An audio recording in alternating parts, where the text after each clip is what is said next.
Welcome to my YouTube channel, خوش آمدید ہمارے چینل پر۔ آج ہم بات کریں گے ٹائٹینک کی پوری حقیقت کے بارے میں۔ یہ 114 سال پہلے کیوں ڈوبا، آج تک اسے سمندر سے کیوں نہیں نکالا جا سکا، کون سی بڑی غلطیاں ہوئیں اور آخر میں جہاز کے 2 ٹکڑے کیسے ہوئے۔ تو چلیں پوری دلچسپ اور حیران کن کہانی شروع سے سنتے ہیں۔ 114 سال گزر چکے ہیں مگر ایک سوال آج بھی زندہ ہے، آخر اسے سمندر سے نکالا کیوں نہیں گیا؟ کیا دنیا کے پاس پیسے کم ہیں یا ٹیکنالوجی ابھی تک اتنی ترقی یافتہ نہیں ہوئی؟ نہیں، حقیقت اس سے بھی کہیں زیادہ گہری ہے۔ ماہرین کہتے ہیں ٹائٹینک کو چھونا بھی خطرناک ہے، کیونکہ یہ اب ایک جہاز نہیں رہا، یہ ایک کھوکھلا ٹوٹتا ہوا اسٹیل کا ڈھانچہ ہے۔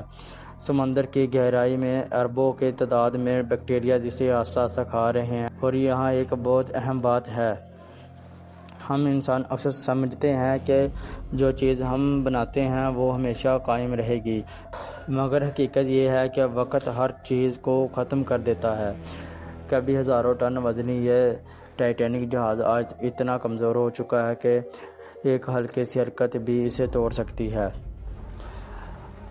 اگر اسے اوپر لانے کی کوشش کی جائے تو شاید یہ راستے میں ہی بکھر جائے، اور اندازہ ہے کہ آنے والے 20 سالوں میں یہ مکمل طور پر ختم ہو جائے گا۔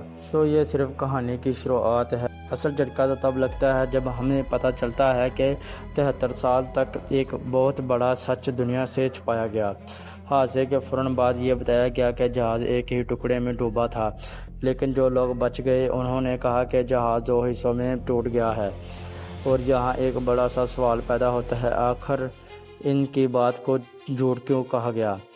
کیا یہ صرف ان کی غلطی تھی یا سچ کو جان بوجھ کر دبایا گیا؟ پھر آیا 1985 جب ایک کیمرہ سمندر کی تہہ میں جا کر ٹائٹینک کی اصل حالت دکھائی۔ جہاز کے 2 حصے 600 میٹر کے فاصلے پر پڑے تھے۔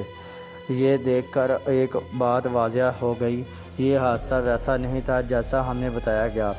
سن 1912 ساؤتھہمپٹن بندرگاہ لوگوں کا ہجوم جمع تھا، ہر کوئی اس عظیم جہاز کو دیکھنے آیا۔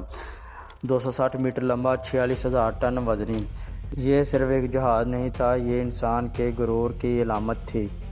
لوگ اسے کہہ رہے تھے کہ یہ کبھی نہیں ڈوبے گا، اور یہی سب سے خطرناک سوچ ہوتی ہے۔ جب انسان خود کو ناقابل شکست سمجھنے لگتا ہے تب تباہی قریب ہوتی ہے۔ اب ذرا غور کریں، جہاز کو خوبصورت بنانے کے لیے اس کی حفاظت کم کر دی گئی۔ جہاں مضبوط دیواریں ہونی چاہیے تھی وہاں انہیں کمزور کیا گیا، جہاں 48 لائی بورڈز ہونی چاہیے تھی وہاں صرف 16 رکھی گئی۔ یعنی فیصلہ پہلے ہی ہو چکا تھا کہ سب لوگ نہیں بچیں گے۔ اور سچ کہیں تو یہ حادثہ نہیں تھا، یہ ایک سلسلہ تھا غلط فیصلوں کا۔ کمزور ریمنٹس، وارننگ کو نظر انداز کیا، زیادہ رفتار، یہ سب مل کر تباہی بنے۔ پھر قسمت نے بھی ساتھ نہیں دیا۔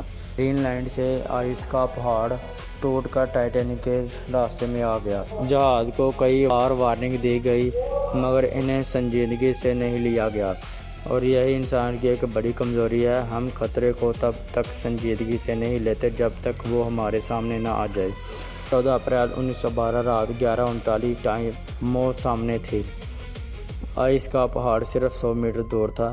جہاز موڑنے کی کوشش کی گئی لیکن دیر ہو چکی تھی۔ ٹکر تو ہلکی تھی، مسافروں کو زیادہ کچھ محسوس نہیں ہوا، مگر اصل تباہی پانی کے نیچے شروع ہو چکی تھی۔ کمزور ریمنٹس ٹوٹنے لگے، پانی اندر آنا شروع ہو گیا۔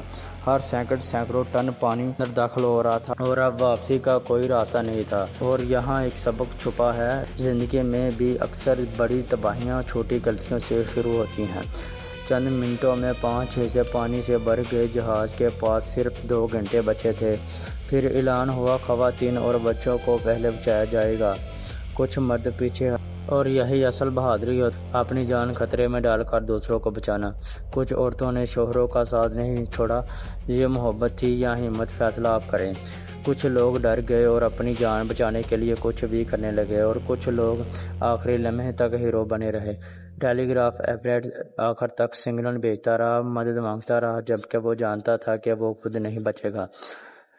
رات کے 2:17 جہاز کا پچھلا حصہ آسمان کی طرف اٹھا، اور پھر ایک زبردست آواز کے ساتھ جہاز 2 حصوں میں ٹوٹ گیا۔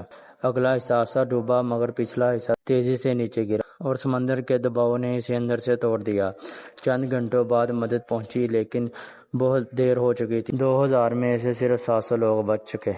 1500 لوگ ہمیشہ کے لیے سمندر کا حصہ بن گئے۔ آج ٹائٹینک 3700 میٹر گہرائی میں پڑا ہے، کوئی اسے نکالنے کی کوشش نہیں کرتا، کیونکہ یہ اب صرف ایک جہاز نہیں رہا، یہ ایک سبق ہے، انسانی غرور کا، لالچ کا اور غلط فیصلوں کا، اور شاید سب سے بڑا سبق، طاقت ہونا کافی نہیں، صحیح فیصلہ کرنا ضروری ہے، ورنہ ایک چھوٹی سی غلطی طریق کا سب سے بڑا حادثہ بن سکتی ہے۔ اور آخر میں یہ سوال آپ کے لیے ہے، اگر آپ اس جہاز میں ہوتے تو آپ کیا کرتے؟